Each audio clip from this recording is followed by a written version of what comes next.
Úryvok z knihy Táni Keleovej, Vasilkovej, Eliška.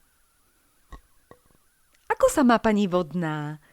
Spýtam sa Eleny, sestry v strednom veku, ktorá stratila úsmev po tom, čo ju manžel opustil kvôli mladšej. Zostala s 2 pubertálnymi deťmi sama, spolu s pocitom, že jej život sa skončil. Pokrútim hlavou. Zabúdajú, že mám hlavu v poriadku. Že sme tu takí viacerí. Sice v nepomere s chorými, ale sme. A všetko počujeme. Pousmejem sa. Ešte, že tak. Aspoň máme čo s Gabikou rozoberať. A s Norikou, ktorá sa k nám vždy pridá. Niekedy chceme byť s Gabikou osve, ale nemáme šancu. Norika si nás za každým nájde. Elena na chvíľu zneistie. A mne to stačí. Zaplaví ma smútok. Hoci som k pani Vodnej nemala bližší vzťah. Umieranie ma sprevádza celý život. No, nezvykla som si. Pochovala som hrstku svojich milovaných, ale tá hrstka je pre mňa obrovská a ťaží mi srdce ako 100-kilový balvan. Pri každej ďalšej smrti si spomeniem na tie staré, na tých, ktorých som milovala, aj na tých, ktorí zostali a teraz trúchlia. Sú to najzložitejšie životné obdobia. Najťažšie. Viem, že pani Vodná má 2 céry, obe sú už staršie a obe majú vyše 65. Dostali od života veľký dar. Ich mama žila dlho, hoci posledné roky už bola stratená, ale teraz si to nemôžu uvedomovať.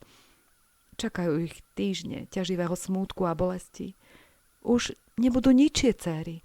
Oslovenie mama pre ne práve dnes stratilo platnosť. Pani Vodná bola stratená od chvíle, keď ma sem Andrej umiestnil. Inú si ju nepamätám. Som si však istá, že to bola žena plná sily. Žena, ktorá milovala svoju prácu aj rodinu. Bývalá učiteľka. Raz to tu, kto si spomenul, možno niektorá z jej dcér. Niektoré návštevy sa pri mne zastavia. Prehodia so mnou pár slov, hlcem ich ako sladkosť. Je mi to ľúto, vydýchnem. Elena pokrčí plecami. Preboha, veď mala už 84 rokov. Mne mama zomrela v 60-ke. 2 dni po oslave narodenín. Dostala mozgovú príhodu a slzy sa jej tisnú do očí. Zostane mi smutno. Netušila som, že už nemá mamu. Potrebovala by ju. Je stratená rovnako ako niektorí z nás tu. A precitlivelá, plná nepokoja. Teraz už na niekoho z nás neraz kričala. Predtým, ako ju opustil manžel, bývala iná. Nevie uniesť svoje bremeno. Zatrpkla. Viem, ako je. Veľmi dobre to viem. Aj to, ako sa to ťažko prežíva. Život akoby náhle stratil zmysel. Smrť nebýva spravodlivá, poviem ticho, zastane uprostred pohybu a zahľadí sa na mňa. Myslím, že ma vidí prvýkrát. Tak naozaj vidí. Musí to tu byť pre vás ťažké. Vysloví to, čo som nečakala. No, zvykám si deň čo deň. A ďakujem za to, že mám Gabiku a Ema už zomrela. Sama neviem, prečo som to vyslovila.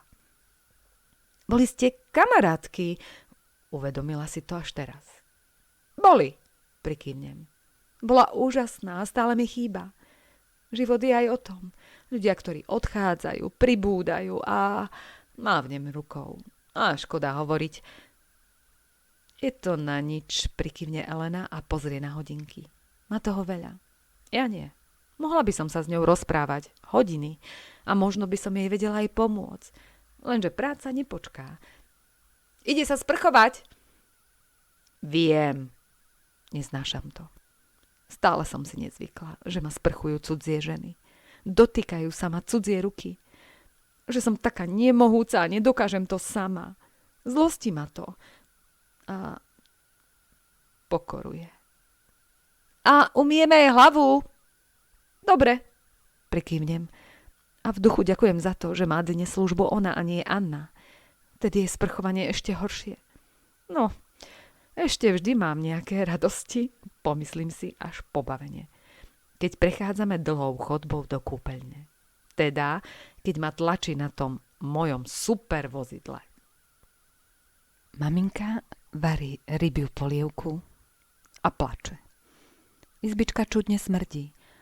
Ale bude to dobré jedlo. Isto bude dobré. Hoci neviem, ako chutí rybia polievka. Už si to od minulých Vianoc nepamätám. A prestávam si pamätať aj maminkin úsmev. Neviem, koľko času prešlo od ockovej smrti, ale zdá sa mi, že veľa.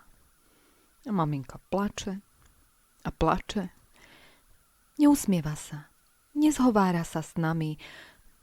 Nevarí nám večere. Prináša domov jedlo a my s Jankom ho jeme surové a studené. Zemiaky mi vôbec nechutia. Sťahujú mi ústa. Ale mrkva áno. Hodí sa k chlebiku a k cukru. Maminka nejedáva. Myslím, že oblečenie na nej čudne visí, ale neviem to posúdiť presne. Viem však, že je iná. Má čudnú tvár, čudné oči a niekedy mi až naháňa strach. Vždy, keď si to pomyslím, rozbúši sa mi srdce. A hanbím sa. Je to naša maminka a je najlepšia na svete. No, chýba mi jej objatie a úsmev a teplé jedlo. Zaškvrká mi v bruchu, no maminka si to ani nevšimne. Inokedy by povedala niečo vtipné, alebo by ma upokojila, že jedlo už bude o chvíľku. Teraz plače. Mlčí, alebo plače. Prídi Ježiško, vyhrknem do ticha, ktoré vládne v našej izbe, ticha prerušovaného maminkyným plačom. Mykne ňou. Neviem. Akože nevieš? Začudujem sa. Ty vieš predsa vždy všetko. Nechaj ma na pokoji, skrikne. Rozplačem sa. Janko je v sekunde pri mne a obíme ma. Niečo mi šušká, ale nepočujem čo. Srdce mi príliš búši prudko a príliš hlasno. Nechcela som, povie v okamihu maminka a podíde ku mne. Tiež ma obíme. Prepáč, srdiečko. Prikyvujem. Hoci neviem, čo je mám prepáčiť. Viem však, že chcem svoju maminku a svojho ocka. Mám pocit, že nemám ani jedného z nich. A ten pocit so mnou robí čudné veci. Dnes mám 7 rokov.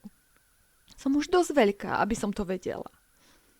Janko mi ráno povedal, že mám narodeniny. Maminka na to asi zabudla. A kedy budeme piecť tie koláčiky? Nebudeme. Maminkin hlas znie zasa čudne. Cudzo. Tá chvíľka, keď znel ako zvyčajne, je už preč. Nebudeme, opakujeme s Jankom zarazene. Nechápeme, sú predsa Vianoce.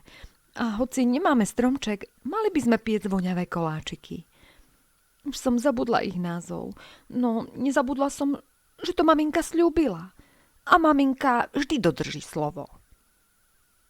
Nemám sílu, čo nechápete? Maminka už zasa kričí. Nemám sílu na nič. Nechápem. Akú silu? Na čo silu? Ale niečo vo mne šepká, že mám mlčať. No tak mlčím. Maminka si ľahne na posteľ oblečená a v topánkach. To ešte nikdy neurobila. A plače. Polievka v hrnci buble.